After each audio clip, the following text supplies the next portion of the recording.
The world had made a deal. In December, the world leaders came to an agreement to stop climate change. L'accord de Paris pour le climat est accepté. World leaders congratulated each other because lengthy negotiations had finally resulted in the decision to prevent a catastrophic warming of the Earth. A political victory. But was it? This story tells us why now, after 20 years of ineffective negotiations, a climate agreement is finally in place. It's a story of numbers, of economic predictions, and scientific theories about how our political leaders have been guided by one thing only. This is a story of money. Imagine this is in the Gulf. You're generating solar power more cheaply than you could generate from gas. 我觉得要感谢我们超过100万的太阳能光伏产业工人。 The single thing that will shift people off high carbon energy and into lower carbon energy is going to be the price. Prices above competitive markets, there needs to be subsidies. When that situation is broken and free market decides to go for solar, it will break like a dam is broken. This is Backlight. Welcome to a future full of new energy.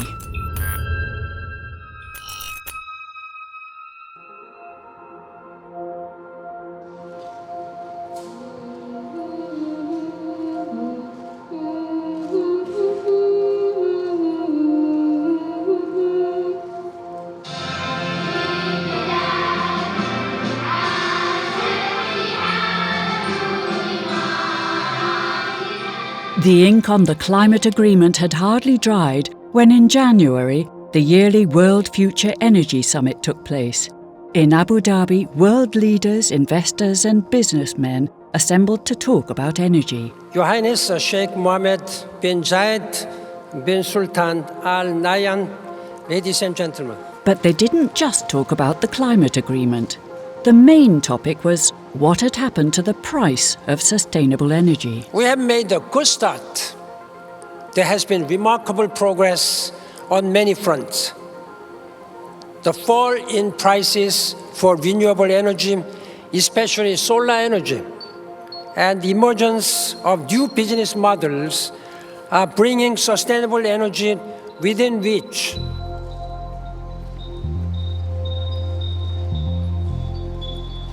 As a result of progressive advances in technology, policy, and finance, those solutions are reliable, efficient, and commercially competitive. We are seeing sustainable and clean technologies ramping up across all geographies, all industries, and in the most unusual places. Last year, while all eyes were on the Paris climate negotiations, just outside Dubai in the United Arab Emirates, history was being made. This solar energy plant has changed the world. Last year, a contract was signed to expand this solar plant. The new part of the plant will produce electricity more cheaply than gas plants. Sustainable energy experts all over the world were taken by surprise by the deal. Michael Liebreich is one of them, who since 2004 has been running Bloomberg New Energy Finance, a leading research agency for investors in sustainable energy.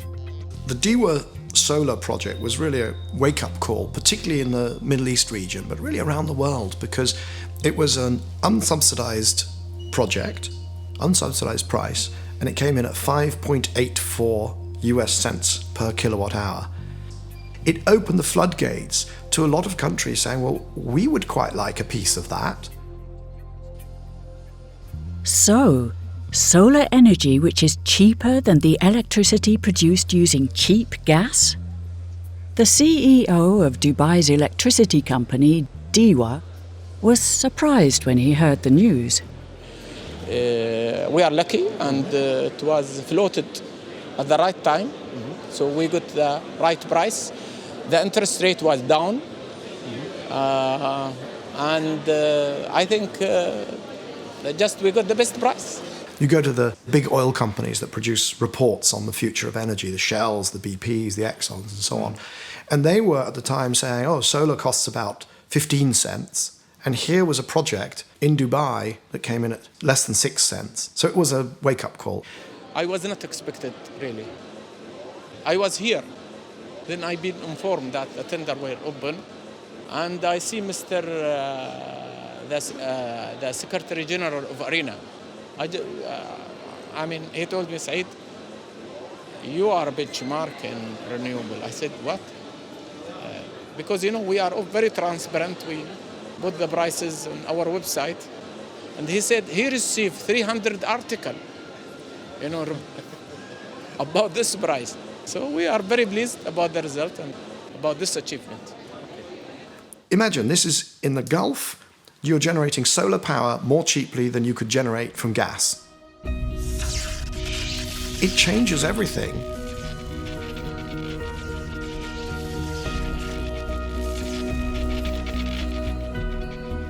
The low price for electricity from solar energy has made the electricity company hungry for more. After a 200 megawatt expansion, there is to be a new expansion next year of 800 megawatt. And along with this deal, the Emirates have tripled their target for sustainable energy by 2020. My understanding is that what they've told those organizations, those companies bidding, is that they would expect it to be sub 5 cents, under 5 US cents per kilowatt hour. It changes everything if solar is the cheapest single form of new power in a country or in a region. Dubai is not the only place where solar energy is cheaper than fossil fuel electricity. All over the world, there are projects getting set to produce sustainable energy more cheaply than coal or gas plants. Australia, Chile, the state of California, Italy and Jordan have all reached the tipping point for the production of sustainable energy. And it doesn't stop there. In India, plans for a coal plant in Punjab were cancelled at the last minute because it was cheaper to cover the terrain with solar panels. It is expected that over the next few years, Mexico, Germany, Morocco, China, and a number of American states can be added to the list of countries where sustainable energy will be cheaper. Deutsche Bank expects that in a few years, solar energy will be cheaper in 80% of the world. Mike Eckhart of Citibank, who's been active in the field of sustainable energy for 40 years, is not surprised. All of this is very predictable if you know manufacturing economics, and all of my team in those days were engineers with MBAs, so they knew how to run these estimates. All this has been very predictable, actually. And the 70s was the beginning of all this, and I picked it up right at the beginning. But it's been driven really by the cost effectiveness of renewable energy, particularly renewable electricity, is what we're talking about.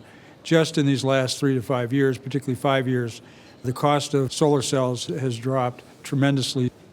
Today, even though there are many incentives, many subsidies, many encouragements to use renewable energy, it's actually become cost competitive on its own, even without those. So it's good to have those, but this is a very big success happening right now.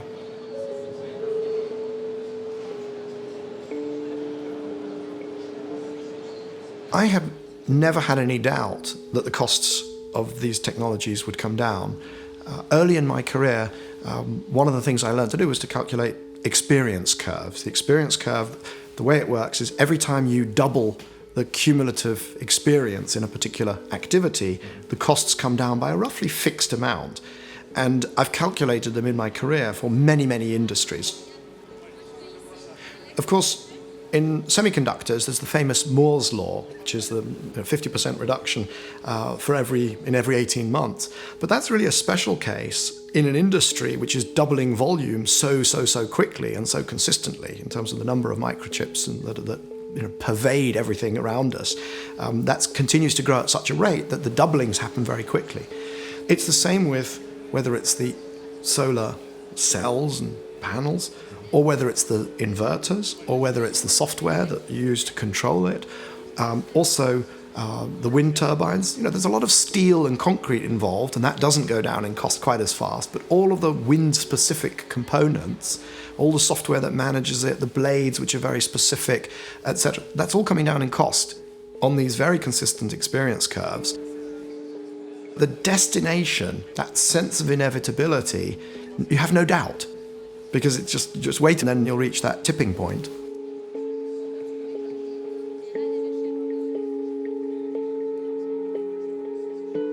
Renewable energy is subject to manufacturing economics, where all products go down in cost the more you make, versus the competition, fossil fuels, are resource-oriented, not manufacturing, and the cost of resources goes up the more you use. And so you fundamentally have two curves that we're going to cross, and they've crossed in the last 5 years, in particular the last 3 years. And so I've had a smile on my face for 20 years. And I knew this was going to be a big winner. If you really got into the numbers. And I said, this is unstoppable. I saw this coming, and it's just fantastic to be here now and to see it happening.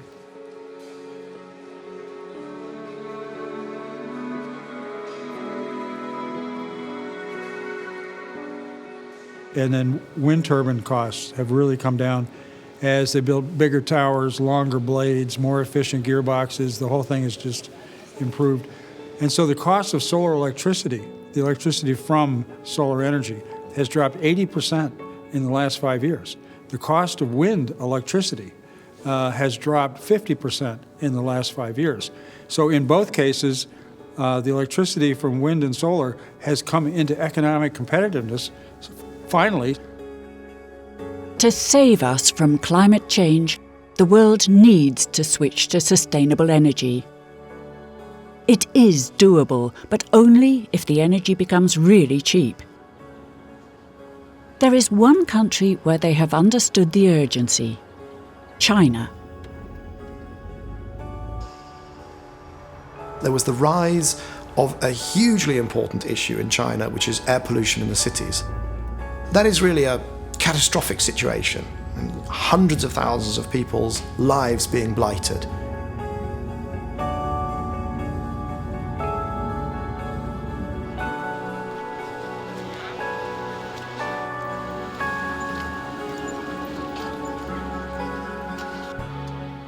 Chang Xiang is a professor and director of the Chinese Institute for Energy, Environment and Economy in Beijing. But he too is a victim of the ever-increasing pollution. 也可以上外面去，都可以出去。你不对，你也可以出去，没问题。但是确实是感觉是还是，我觉得这个雾霾严重，也就是这2年突然的那个爆发了。从前年开始，我从前年感觉就是什么，你就走路吧，感觉喘气不舒服。然后呢，你看那个雾霾，那就是你这个，看那个能见度也非常低，就觉得这个确实感觉是不舒服了。还是主要是感觉身体感觉不舒服。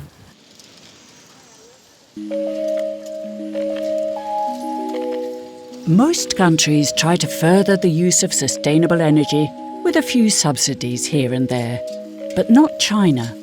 Determined to take some major steps, China came up with a cunning plan to produce lots of solar panels and wind turbines. 实际上是我们太阳能起步呢，是从98年开始起步的，然后2003年的时候，我们做的第一个项目，年产只有3兆瓦，现在呢，我们是年产达到4个吉瓦左右，相当于过去4年的产量，这就是从规模上的一个变化。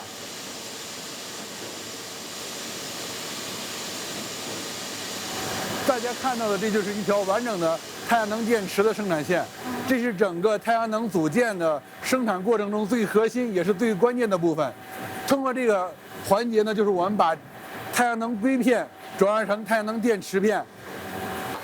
这样的线我们有30多条，所以说其实很小的一部分。Well, it's their plan. The Chinese Communist Party as a 100-year plan.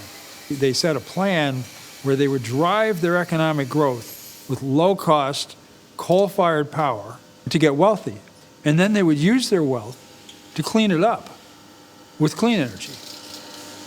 And so, whereas the Chinese seemed like they were terrible people, they were actually implementing a plan knowingly that unfortunately they would be damaging the environment, but they bet that they would make such wealth they could then clean it up. They have goals like last year they had a goal for 2020 of 100 gigawatts of solar PV and 200 gigawatts of wind by 2020. And this is a plan they gave in 2014. Well, they updated that plan this year. They normally don't do that. It's every 5 years. But they did a one-year update, increasing both of them by 50 gigawatts. I mean, the U.S. has 8 gigawatts installed, right? And they're installing at 18 gigawatts a year. And, oh, my God, this is fantastic what they're doing. And 250 gigawatts of wind by 2020. No, they're getting more aggressive with the plan because they see they can do it. During the next few years, China will speed up the transition to sustainable energy even further. But what's going on here? Why does China believe it can introduce wind and solar energy so much sooner than we in the West? 实际上的话呢，在这个因为这个一个新技术，它从开始的研发到大规模的推广使用，它中间很有一个过程。这个过程里边的成本是呈现一个开始比较高，慢慢下降这么趋势。但是实际上就随着你这个应用规模越大，那么它的成本就越低。你比如说这个中国这个，你看这里边有个曲线。这中国的learning curve啊，这个中国的learning curve，这个是什么意思呢？这上面就介绍的就是风电的发电的成本，发电的发电成本就是每1000瓦多少欧分啊？这是个英文的这欧分，是欧洲的欧分。这个的话呢，就是那个中国的装机容量啊，这中国的装机容量。这个是比如说这是到这个这到这2亿，这是2亿千瓦，对吧？这2亿千瓦。前边的话呢，比如到这儿的话呢，这是1亿千瓦啊。再往前边点的时候，实际上你看明显的下降了。实际上就是说呢，什么意思呢？在中国的装机在这个在5000万千瓦的时候啊，它就下降了很快了啊，就可以发现很快了。将来，但是呢，在未来的话呢，这会儿下降的非常快。但是你到这个，比如说达到中国的那个装机容量达到2亿的时候，它下降的就开始就比较这趋势比较缓慢了。这个过程，特别是从那个开始没有到1亿之间。这个下降是非常快的啊！这个的话呢，实际上不光是我发现了，这整个这个中国这个好多的研究人员啊，还有这个企业，特别是企业界啊、政府啊，都发现了。他发现这个有意思。这一步能够实现的如此之快，能够到来的如此之快，能够使这些产品呢，很快的、真正的应用到了我们普通老百姓的生活之中。就在目前你居住的北京。就有很多的个人用户已经安装上了这种太阳能光伏发电系统。这政府都希望这个learning curve can happen as early as possible， 他希望它早点出现，而且这learning curve的话，这也很早的就下来，这样的话呢，会可以有大规模的那个利用。它实际上这些措施都是希望的话呢，能够在很短的时间内，就是这个成本会降下来。他希望是这样，他这是他这个目标。其实它就是一个数字。对，是这么简单的。你必须得，我们当代人，特别是在开始的时候，特别是在初始阶段，你必须有一些成本，你说这配，但是最后来这个以后的这个 return 它是非常高的但是开始愿不愿意投资呢？这里边有个问题。中国这个体制觉得，中国这个特制体制觉得这个事应该这么做啊，他就投了。他就投了，他就没有那么多的那个 debate， 没有那么多 debate 的。你像我知道你像在你们荷兰了，要提高电力附加费啊，交税啊，那你得上到议会里边去的 Congress debate 去，对不对呀？那很难，在中国不需要。中国人他也许他的特点就是会长期的考虑。因为中国政府一般的是要看制定当前的政策，要看。从长远看，他不是光看这几人，这是非常，这也是跟西方不一样的。因为你西方的政府，国内就是这个 term 就是当前这几届，这几年的关系，那中国政府因为他这个老是不换。I think the world should thank China for scaling up aggressively. If it was subsidizing that scale up, then that's the use of Chinese funds, and we should thank them for it. We should also thank the Germans, because they spent an enormous amount, tens if not hundreds of billions of euros, and that was the seed funding that justified those decisions over in China. 中国的太阳能电池产品更具有竞争力，我觉得要感谢我们超过100万的太阳能光伏产业工人。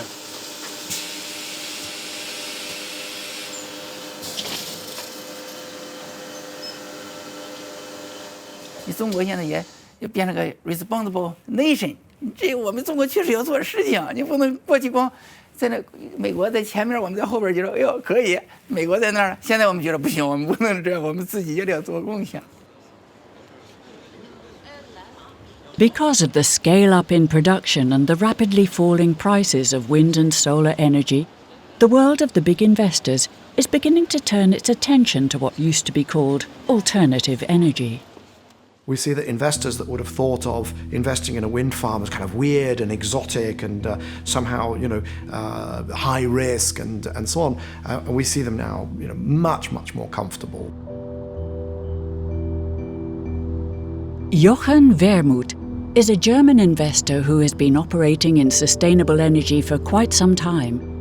He thinks the current price reductions will convince other large investors to invest in sustainable energy.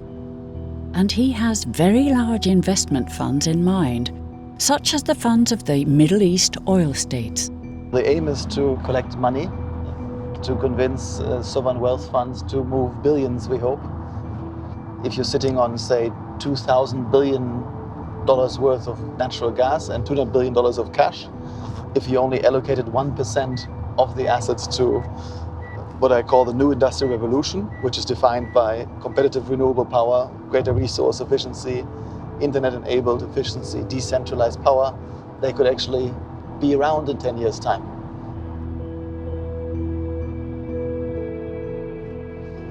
All you see here is a joke. Everything, yeah. The tourism, the airline, everything disappears when oil disappears because it's too expensive to bring the food here, to heat to cool the place. And they could be a leader in the new industrial revolution if they switch, but they have a very limited time horizon. Because in 5 years' time, all of their reserves have gone, and they haven't built the new reserves, new base of revenue, then they're gone.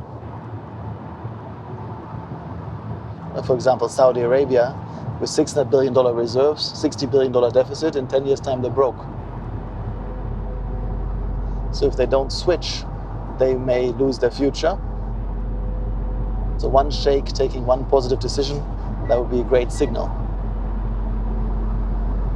2003, it came with then Minister of the Environment, Gabriel, was just here as well, and he said, you got to change to renewable, and they thought, you're just totally crazy. It's 800 cents per kilowatt hour, you're completely crazy. Now you come back and say, sorry, it's now actually cheaper than oil. Say, yeah, oh, maybe you're right. So it's a much easier story.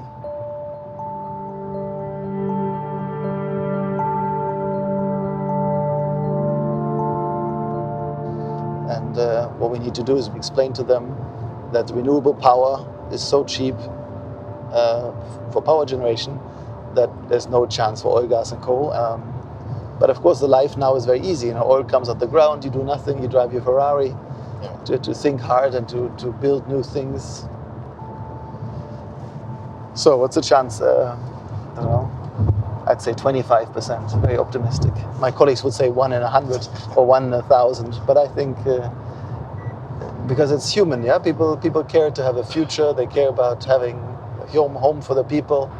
And I think if you talk to them about, like I've been to the wedding of some of these sheikhs, kiss each other on the nose, I don't know, they're all nice guys, and I think they don't like to kill the world. That's my hope.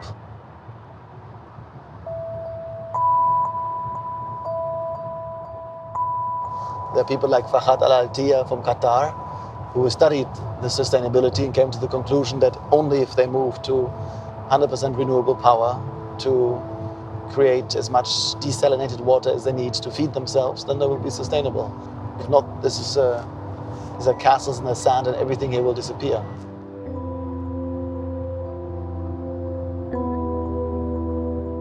So some people have gotten it completely, but the leadership hasn't gotten it yet.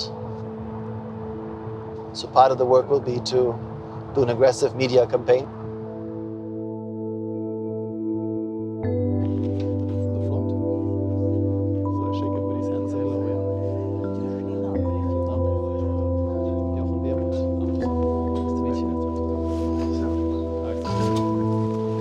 Thank you for coming. The world has changed dramatically. I've been investing in renewable power since 2000, and last year was the year when the price of renewables fell below the price of coal, oil and gas. And as a result, the whole world we live in is about to change drastically. That's a shocking news that appeared in last October when there was an open tender for the power for Dubai and was won by Diva power plant at 5.65 cents per kilowatt hour. Oil would have to fall to $10 a barrel to compete with this price of solar. 15 years ago, it was 100 times more expensive to get power from solar. So all these 15 years, there had to be subsidies for anybody in their right mind to put a solar panel on the roof. Now, in Germany, I ask myself, do I pay 20 cents to the government? Or do I put a panel on my roof for 9 cents a kilowatt hour, plus a battery in the basement for 5 cents a kilowatt hour, and I'm free of the government? ايه البدائل وايه التخوف على دول الخليج في المرحله القادمه؟ هل في تخوف من الاحتباس الحراري؟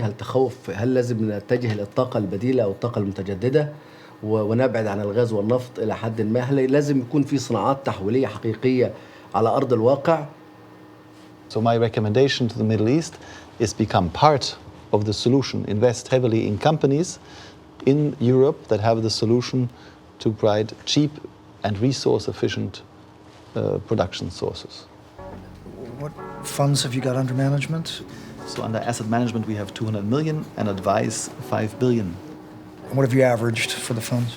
30% at the moment. Long-short strategy has averaged 25% per annum over the last decade. And what are you short? You short the non-renewables, I presume.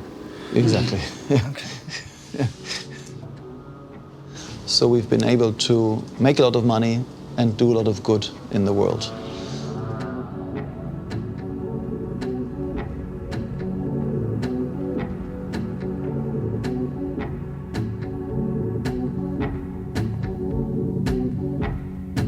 And you have to imagine this like a big dam. As long as the price is above competitive markets, there needs to be subsidies. When that situation is broken and free market decides to go for solar, it will break like a dam is broken.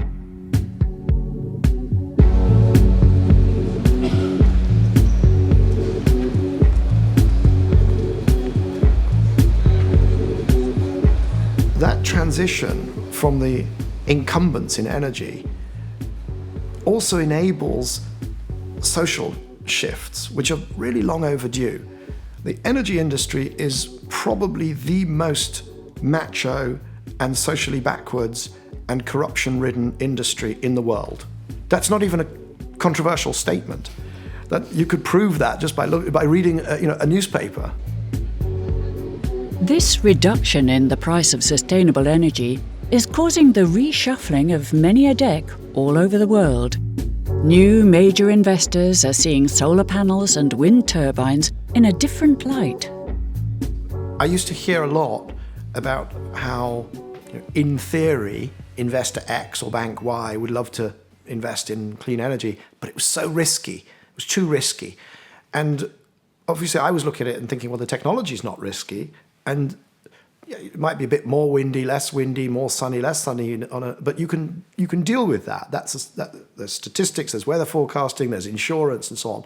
And it always struck me as an oddity because those same investors would wake up owning a big chunk of BP after the Macondo spill, or they'd wake up owning a big chunk of TEPCO after the Fukushima accident. And they didn't seem to see that what they were actually doing was much more risky than investing in clean energy. The single most important thing that changed it was Warren Buffett in the US started to invest in wind and solar, he didn't invest in technology, he just bought projects. And that opened a lot of mainstream investors' eyes because they said, hang on a second, this isn't just a bunch of tree huggers saying we should invest in this and accept lower returns because it's the right thing to do for the world. This is Warren Buffett building a massive portfolio of wind and solar projects. Let's have a look at what he's doing. Now that the tipping point for sustainable energy has been reached, the big bucks of investors, such as pension funds, are flowing towards sustainable energy. And all this money must be steered in the right direction. The major new innovations in sustainable energy are no longer to be found only on the exhibition floor, but upstairs behind closed doors where financial masterminds and clever investors are working to reduce its price yet more. We now face the real pool of capital in the world, and arguably there's different numbers, but there's something like $130 trillion to $150 trillion equivalent of capital in the hands of these institutional investors. That's the pool of capital in the world. That's all the wealth of the world is out there in these institutional investors, and we are gaining access to that. So we're literally having a higher supply of capital. It's not just chasing capital, they're also allocating to us. More capital is available. In fact, they now complain that there aren't enough green investments for them because they've allocated so much capital. So that's a good problem to have. The interest of the capital markets, the stock market investors, the bond market investors, the pension funds, the insurance company investors, the managed funds, the private equity funds, and so forth, where the large capital is, and it's extremely sophisticated, and they are not going to move their criteria because solar energy is nice. Solar energy has to meet their criteria. I personally participated in creating the green bond market in the last 2 years only. It's brand new, but very famous already, very successful. Where Solar City was the first solar securitization done in 2013. So huge innovations in that. It all came together. There were teams of people like myself actively working to crack the code, solve these problems, match with the capital market requirement, package these things. It's like new architecture or new buildings or whatever. This is new finance, and it's for the good.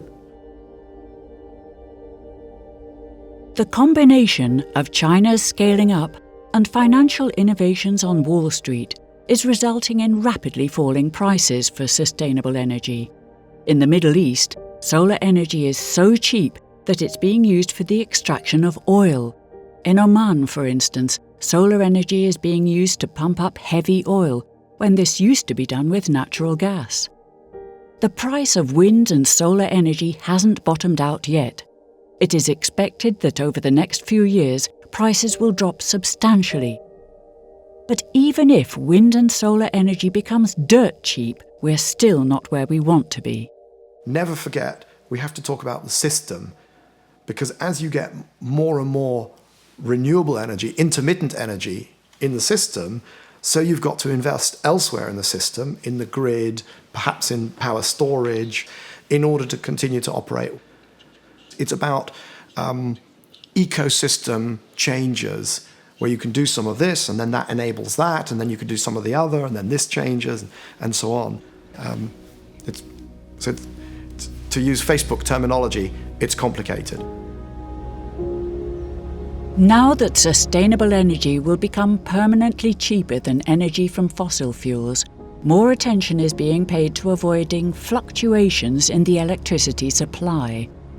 In Utrecht, the Netherlands, Robin Berg thinks he has found a solution. He wants to use the battery packs of locally based electric cars to store the cheap solar electricity produced by all the local solar panels, and to use it in local homes when the sun isn't shining. Dit zijn panelen zijn inmiddels 15 jaar oud. En waarom heb je die vervangen? Nou, ik wou meer productie, dus ik heb nu nieuwe panelen op mijn dak gezet afgelopen jaar. En we hebben nu op hetzelfde dak 6 keer zoveel opbrengst. We produceren nu eigenlijk veel te veel stroom voor ons eigen huishoudenverbruik. Dus vandaar dat we met die elektrische auto's ook aan de slag zijn gegaan. Ons plan is om zoveel mogelijk met eigen zonne-energie en elektrische auto's de eigen stroomvoorziening te doen. Dus overdag schijnt de zon, we slaan het op in de batterijen van die auto's. En de eindgebruikers van die auto's geven aan hoeveel ze moeten rijden. Dus dat deel komen we niet aan. En de rest van de batterij gebruiken we om de energie in de wijk terug te leveren. En je ziet eigenlijk dat die auto's steeds grotere batterijen krijgen. De actieradius gaat nu van 100 naar 200, binnenkort naar 300 kilometer. Je hebt ook al auto's 400, 500 kilometer actieradius. Die batterijen zijn zo groot, daar kun je een huis in Nederland 2 weken mee van stroom voorzien. En die zijn zo groot dat je hem niet meer helemaal gebruikt voor je ritten. Dus eigenlijk hou je zeg maar een helft tot 2/3 van je batterij over waar je andere dingen mee kan doen. Nou, als je dat combineert, dan denk je van ja, het is logisch. Ik heb overdag zonne-energie en die sla ik op mijn auto. Ik rij ermee, maar dan hou ik over. En dat stukje gebruik ik om 's avonds mijn huis mee van stroom te voorzien. En sterker nog, ook de buurman en de buurman ernaast. De netbeheerder is nu een laadpaal aan het aansluiten, waarvan we nu 20 nieuwe in de wijk hebben gezet. En dit zijn de laadpunten die dus 2 kanten uit kunnen, laden en ontladen. En deze maken ook gebruik van zonne-energie die in de wijk wordt opgewekt. Je kan dan via je appje aangeven van je mag mijn batterij gebruiken of niet. En al naar gelang hoeveel stroom je in je batterij hebt zitten, gaat hij dan kijken van joh, is er stroom beschikbaar, dan ga ik het nu erin stoppen of juist andersom. Nou, wat we eigenlijk willen is dat je toewerkt naar een wijk waar je volledig die autobatterij op deze manier inzet. Voor Lombok heb je ongeveer 200 auto's nodig, elektrisch, om dat energiesysteem te kunnen draaien. Er zijn 2000 parkeerplekken in de wijk, dus dat is ruim voldoende. Dus wat onze stappen nu zijn, is om eerst met die 20 laadpalen dit te testen en dan vervolgens uit te breiden naar die 200. Nou, zo krijg je eigenlijk een wijkenergiesysteem die voor een groot deel de eigen energievoorziening doet. Maar uiteindelijk wordt dit wel de basis van je energiesysteem. En niet meer die kolencentrale die op de Maasvlakte staat. Maar gewoon eigen opwekking en opslag.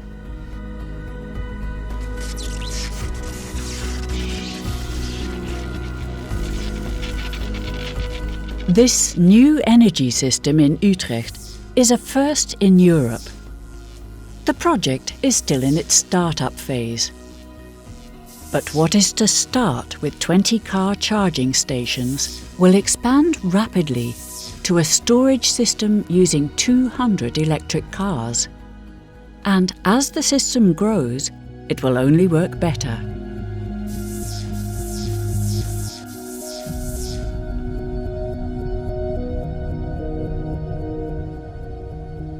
Door het samen te doen ga je elkaar helpen en kun je het systeem afmaken. Want inderdaad, dit microsysteempje werkt leuk, maar als die auto er niet is of er is een paar dagen geen zonne-energie, dan heb je weer de rest nodig, zeg maar. Terwijl de jaarbeurs hiernaast, de wijk, die wil de komende 10 jaar 12.000 vierkante meter zonne-energie gaan plaatsen op al hun nieuwe hallen. En die zijn een parkeerterrein aan het bouwen voor 6.000 parkeerplaatsen, een nieuw parkeerterrein voor de stad. En 3.000 daarvan gaan ze elektrificeren, dus er komen laadpunten. Nou, als ik dan inderdaad even geen stroom heb, nou, dan kan ik bij hun terecht om die stroom wel te krijgen. Nou, en dan ontstaat er een stedelijk energiesysteem wat de wijk overstijgt. En wat dus elkaar gaat helpen om het af te maken.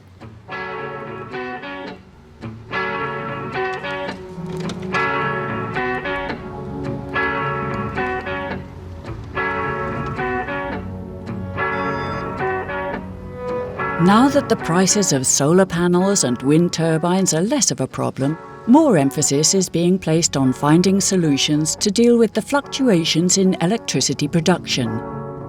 But here on El Hierro, the smallest of the Canary Islands, they have solved the problem already. To Jochen Vermouth, investor in sustainable energy projects, this small island is the ideal spot to experience a world that will operate totally on sustainable energy. They have done a miracle. They are maybe the first community to be 100% renewable powered. They built a 113 gigawatt battery. It's amazing because I guess they're an island and they have this amazing leadership. And they're going for it. Not just renewable power, but all of it.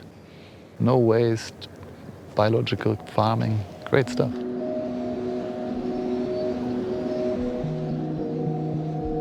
How are you? Fine. Okay. So we have a wonderful view here. The island has come up with a clever way of storing excess energy. They use a lake at the top of a mountain and a water reservoir at the bottom. When there isn't enough wind, they drain the lake into the reservoir, thus generating electricity. This is very important for the island, not only for the electricity, but even for the supply of water. If this reservoir is full, we are able to have energy for 4 days without wind.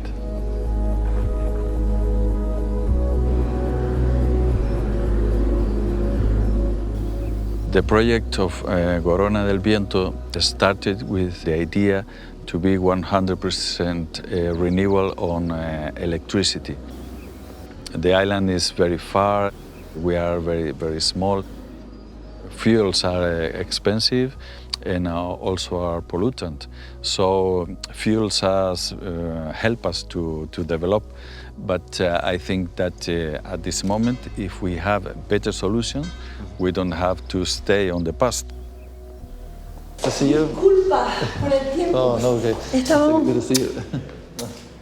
Que hacían que el proyecto del Hierro fuera siempre lo dibujaran como una utopía, porque desde una isla pequeña que partía de capital cero era imposible conseguir inversores que pudieran además otorgar al proyecto el carácter de público, que para nosotros era fundamental, como una fuente de no solamente de girar y cambiar nuestro modelo, sino también de otorgar la posibilidad de que fuera una fuente de ingresos segura para la ciudadanía en el Hierro. Hoy los Quijotes del siglo XX afortunadamente tienen muchos Quijotes, hay muchos más Quijotes en el mundo y hay muchos más Sancho Panzas también en el mundo. ¿Es Sancho Panza? Sí, sí, sí. Total, pero sin barriga. Sin barriga. I think when Columbus was here, it was the end of the world, but also the beginning. No, he was on the way to the New World. So I think the logo for El Hierro could be El Hierro on the way to the New World. Huh? El nuevo mundo, sí. Sí, yes. El Hierro on the way to the New World. So. I think it's all beneficial. I don't think there's a single negative to the transition to clean energy. First of all, a wind farm or a solar project is going to last at least for the life of the financing and maybe 2 or 3 times that. These might last 40 years, 60, even 100 years for solar projects. And that stabilizes economics. Basically, you know your cost of electricity for the life of that plant. You're not going to have natural gas prices spiking and then dropping, coal prices going up and down. And it's a stabilizing factor for every country that really gets a high percentage from renewable energy.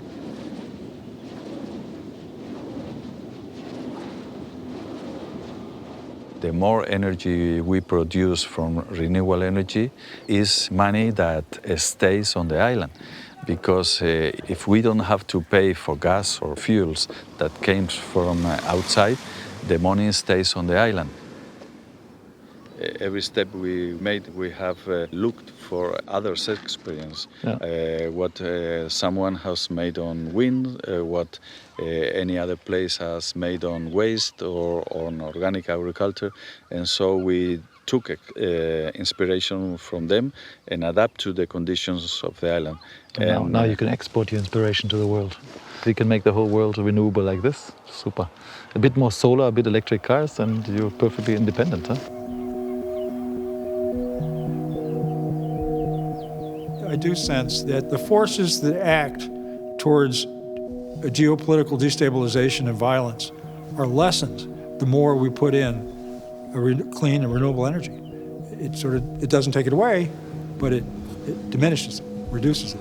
So more stable economy and maybe more peace. I do sense that that's a possibility. If you say you can produce clean energy, you can save money, you can create employments for you or for your family. All of that are advantages that they can touch, they can see. That's the strategy we must use.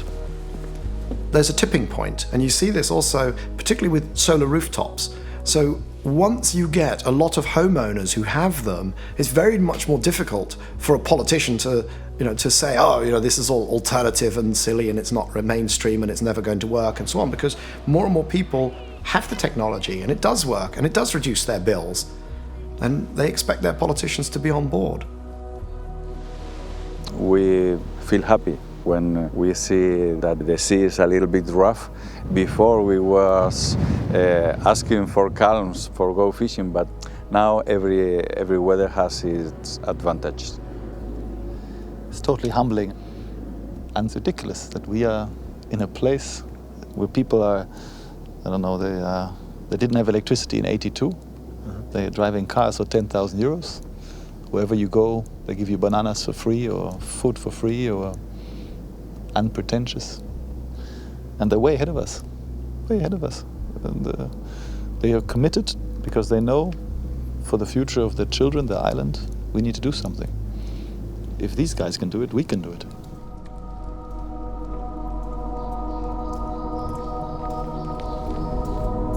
And by the way, I'm delaying my retirement now 2 years so far, just because I'm having so much fun.